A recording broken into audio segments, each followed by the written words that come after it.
Oi pessoal, tudo bem com vocês? Vamos começar mais um trimestre, depois do segundo trimestre infinito, né? Parecia que não ia acabar nunca e toda a distância, né? Vamos começar mais esse trimestre aí, é o último trimestre do ano, então vamos dar aquele gás final, vamos nos preparar bem para que a gente possa chegar no fim do ano tranquilo, sem preocupação, pelo menos com a matemática, tá bom? Para isso é preciso que todo mundo esteja muito bem, esteja com muita vontade, esteja bem disposto a terminar o ano da melhor forma possível. Vamos lá. Hoje o nosso tema, como vocês podem ver aqui, é razões. É isso que nós vamos começar trabalhando no primeiro trimestre e daqui a pouco nós vamos ver o que é razão para matemática. Por enquanto, a gente precisa saber que no final desta aula nós queremos compreender o conceito de razão,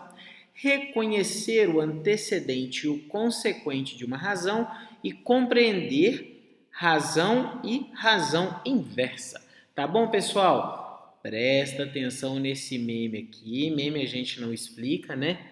Mas isso aqui, na verdade, não é um meme, né? É um meme, mas é uma dica também para todo mundo que está aí com preguiça, achando que matemática dá para resolver só na videoaula. Não é bem assim não. Olha esse PM, presta atenção. Agora vamos parar de conversa fiada e vamos lá entender o que é essa tal de razão. Na primeira situação, eu retirei lá do livro de vocês, a propósito eu retirei todas as situações da aula do livro didático, caso alguém queira acompanhar a resolução de exercício, é só ir lá. Bom, está inscrito aqui, os jogadores James Rodrigues, da Colômbia, Thomas Müller, da Alemanha, Neymar, do Brasil, Messi, da Argentina e Van Persie, da Holanda, foram os 5 maiores artilheiros da Copa do Mundo de Futebol realizada no Brasil em 2014. Eles marcaram 6, 5, 4, 4 e 4 gols respectivamente. O rendimento de cada jogador pode ser obtido pela razão entre o número de gols que cada um desses jogadores marcou e o número de partidas que cada um deles disputou. Bom, lá no livro didático eu estava falando, então eu transcrevi para cá, aqui está o número real de partidas que cada um desses jogadores disputou.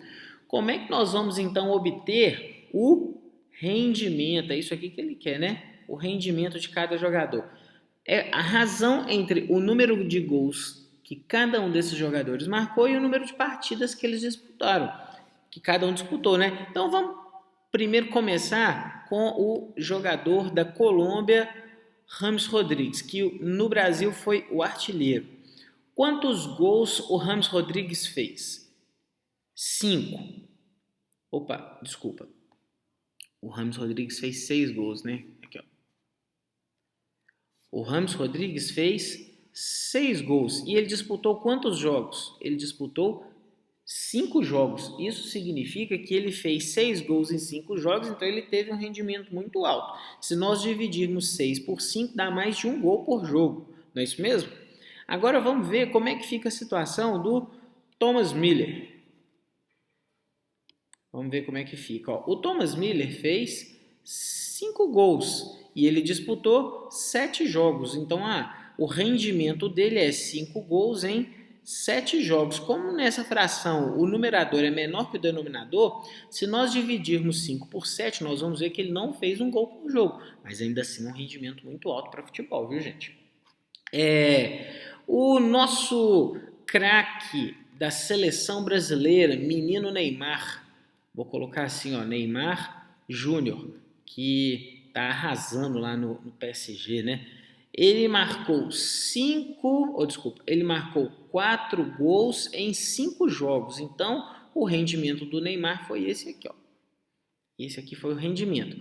O maior craque de todos os tempos depois do Pelé, o nosso rival argentino Messi, marcou 4 gols em 7 jogos. Então o rendimento dele está descrito aqui, Vamos combinar, né, gente? Em 2014 a melhor coisa que aconteceu foi a Argentina ser vice. Eu não vou nem tocar no assunto do 7-1. E por último, o holandês Van Persie, que é um atacante dos melhores que tem, ele marcou 4 gols em 6 jogos. Então, o rendimento dele foi 4/6. Esse foi o rendimento do Van Persie. Então, se a gente observar aqui, ó, o maior dos rendimentos, a gente pode afirmar que é do James Rodrigues com certeza, porque ninguém conseguiu uma média de mais de um gol por jogo, tá certo? Outra coisa que a gente pode afirmar rapidamente, o Messi e o Van Persie, aliás, o Messi, o Van Persie e o Neymar, ó, eles marcaram o mesmo número de gols, né? Mas quem jogou menos? Quem jogou menos foi o nosso craque Neymar. Então, o Neymar obteve um maior rendimento na Copa de 2014 porque ele precisou de menos partidas para fazer 4 gols, certo? Só algumas constatações aí para a gente poder para gente poder para gente poder só algumas constatações para a gente poder trabalhar. Bom, então é isso, né? Esse foi o rendimento de cada um. Mas então alguém pode me perguntar assim, professor, formalmente, o que é essa tal de razão então da matemática aí? Bom, o que a gente pode afirmar sobre razão? É isso aqui, ó. Razão entre dois números A e B, com B diferente de zero nessa ordem, é dada por A sobre B. Então, vamos escrever então uma coisa aqui informal? Para matemática, gente, ó. Para matemática, razão é o mesmo que divisão, sempre, viu? Razão é sempre divisão. Então, se alguém perguntar qual é a razão entre 8 e 4, é 2, porque 8 dividido por 4 dá 2. Simples assim. Lembra que o B tem que ser diferente de zero, porque não existe, não está definida a divisão por zero na matemática. Tá bom, pessoal? Vamos ver aqui um exemplo para a gente tentar entender esse conceito de razão, então. A gente tem aqui um suco de uva, exemplo tirado do livro de vocês também, suco de uva, e na informação da embalagem está escrito assim, ó, uma porção de suco para 5 porções iguais de água. O que essa informação especificamente quer dizer? Ela quer dizer que para cada litro de suco devemos colocar 5 litros de água. Então o suco é concentrado, né? Vocês concordam comigo que o suco é concentrado. A gente consegue estabelecer uma razão entre as quantidades?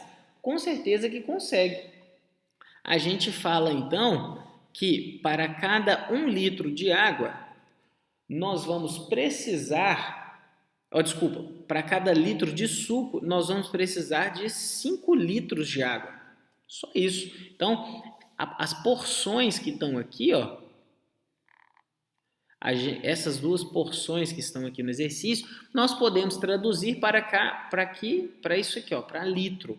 Ah, e alguém fala assim, professor, mas se eu quisesse, então, ao invés de falar litro, eu poderia falar mililitro? Poderia, tranquilamente. Para cada mililitro de suco, 5 mililitros de água. E aí por aí vai. O importante é que isso aqui esteja na mesma o quê? Unidade de medida. Concorda comigo?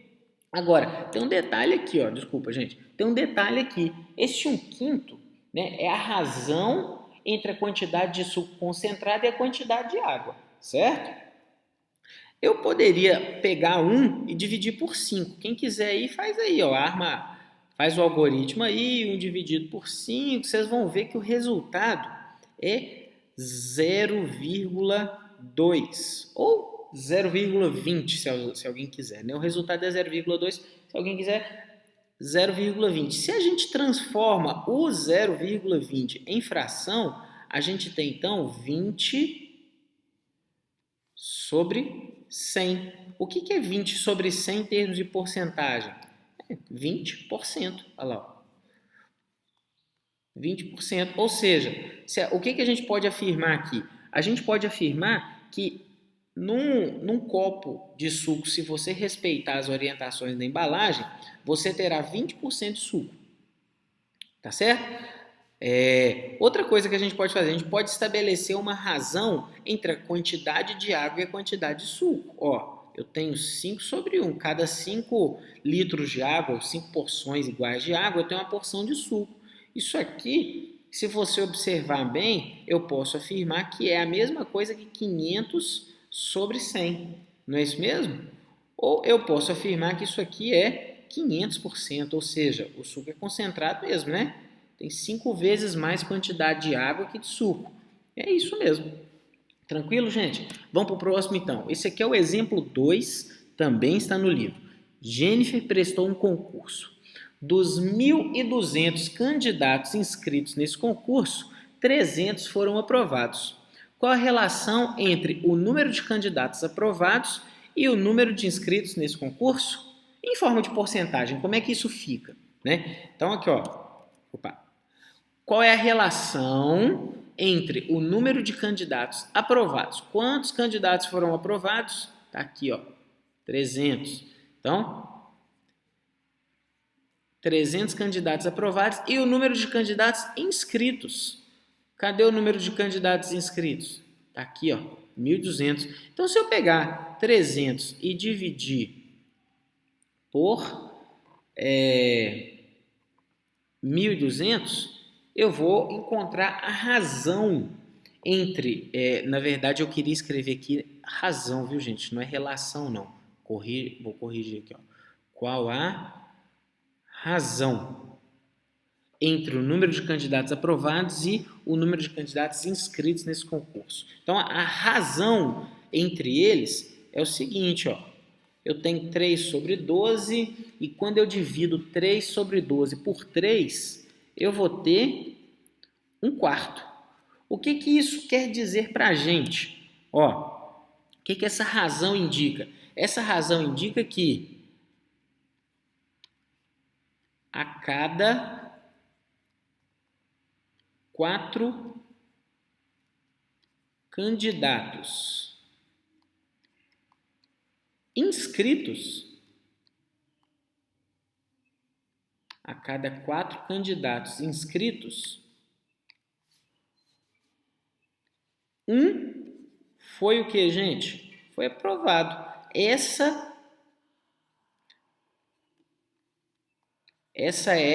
é o que essa razão indica. Né? Então, quer dizer que se a gente pegar todos os inscritos e dividir em grupinhos de 4, né, muito provavelmente eu vou ter dentre esses 4 candidatos aprovados. Isso não quer dizer que vai acontecer isso sempre, né, gente? Se eu agrupar eles em grupos de 4 sem saber quem é quem, nem sempre vai acontecer. Mas o que eu quero dizer é que a tendência é que isso aconteça. A cada grupo de 4 candidatos, um daqueles candidatos provavelmente foi aprovado. E em forma de porcentagem, igual está perguntando aqui, como é que a gente faz isso? A gente pega 1 e divide por 4. Se a gente faz, e eu vou fazer esse aqui então só para que se alguém tiver esquecido como é que faz a divisão aí, para lembrar, né? 10, 0, e 10 dividido por 4 dá 2, 2 vezes 4, 8, 10 menos 8, 2, completa com 0, 20 dividido por 4, 5, 4 vezes 5, 20, menos 20, 0. Então, 0,25, isso é o decimal resultante de 1 sobre 4. E 0,25 é a mesma coisa que 25 centésimos, ou é a mesma coisa que 25%, ou seja, 25% dos candidatos inscritos foram aprovados nesse concurso. Tá bom, gente? Só mais um exemplozinho aqui. Eu até escrevi aqui, eu nem tinha lembrado. Ó. O que essa razão indica? Que a cada grupo de 4 candidatos inscritos, um foi aprovado. Tranquilo? Um último exemplo aí, ó. Na cerimônia do Dia Internacional da Mulher, em 8 de março, das 100 pessoas convidadas, 75 eram mulheres. E aí está perguntando qual a razão. Razão para matemática é divisão. Qual é a razão entre o número de mulheres e o total de convidados? Então, se ele está pedindo razão, ele está pedindo divisão entre o número de mulheres e o total de convidados. Tá bom? O que isso aqui quer dizer? Que se a gente simplificar isso aqui, ó, vou simplificar de uma vez aqui por 25, mas se quisesse podia fazer isso com calma. Eu vou simplificar essa fração por 25. Isso aqui vai dar 3/4, tá certo? Ou seja, a cada grupo, se eu conseguisse agrupar esses convidados em grupos de 4 pessoas, provavelmente 3 dessas pessoas seriam mulheres, né? Se a gente dividir 3 por 4, ou se a gente prestar atenção nisso aqui mesmo, ó, isso aqui dá 0,75 ou 75%. Quer dizer, tinha muita mulher nas comemorações, obviamente, do Dia Internacional da Mulher. 75% de mulheres. Tá bom? De cada 4 pessoas, 3 eram mulheres. Tranquilinho, pessoal? Não vou passar muito disso, não. Já vou agradecer pela atenção de todo mundo. Foi essa a videoaula de hoje. Espero que todo mundo esteja com pique, como eu disse no começo, para o começo do trimestre. E a gente aguarda ansiosamente as dúvidas de vocês no fórum do AVA ou na live de segunda. E lembrando que se quiser que a gente esclareça algo na live de segunda, onde é que tem que ir para fazer a anotação? Tem que ir na Wiki. Não adianta mandar mensagem diretamente para o professor, não adianta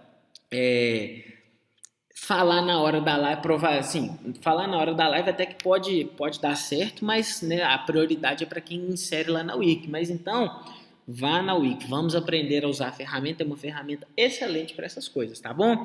Desejo um bom trimestre a todos, contem com a gente vai estar aí sempre para ajudar vocês, né? Basta que vocês nos procurem. Tudo de bom, a gente está com muita saudade, a gente espera que este trimestre não seja toda a distância, mas se for a gente está preparado também, tá bom? Para não perder o costume, tem aqui uma tarefinha para todo mundo fazer, né? Ela é pouquinho, ó, páginas 150 a 151, são 6 exercícios para fazer tudo, para ser entregue até a próxima sexta, assim como foi a dinâmica do segundo trimestre. O propósito não vai mudar muita coisa do segundo trimestre para esse trimestre agora, para esse último trimestre, em termos de rotina do curso não, viu pessoal? Tarefa para ser entregue de quarta a sexta, preferencialmente na quinta, 3 aulas por semana, enfim, essas coisas todas. Essa semana nós não teremos 3 videoaulas, porque amanhã, terça-feira, é dia do soldado e em comemoração nós aqui vamos estar envolvidos, né, em atividades aqui no CMBH e por isso não postaremos vídeos. O próximo vídeo fica para quarta e quarta também será a nossa primeira live, excepcionalmente quarta. A partir da semana que vem, a live volta a ser na segunda-feira, tá bom? Para a gente tirar dúvida e tudo mais. Eu fiz agora na quarta-feira porque para a gente poder ter essa primeira videoaula, para a gente conversar um pouco. Então a gente aguarda vocês na live de quarta-feira. Pessoal, tudo de bom, estudem bastante e se dediquem, tá bom? Eu comecei com um meme alertando vocês para o melhor método de estudo da matemática e eu vou terminar com essa frase desse senhor aqui, ó, Agostinho da Silva, que diz: há muito quem confunda tabuada com matemática. Tabuada faz parte da matemática, mas não é matemática. Vocês agora estão avançando nesse conceito, né? Já aprenderam equação, inequação, sistema de inequação, estão entendendo agora a questão da razão, daqui a pouco vamos entender proporção, tem a parte de geometria ainda que nós nem entramos e que é lindíssima, belíssima e é muito rica. Isso tudo é matemática, tá bom, pessoal? Tudo de bom, até o próximo vídeo e até lá, tchau!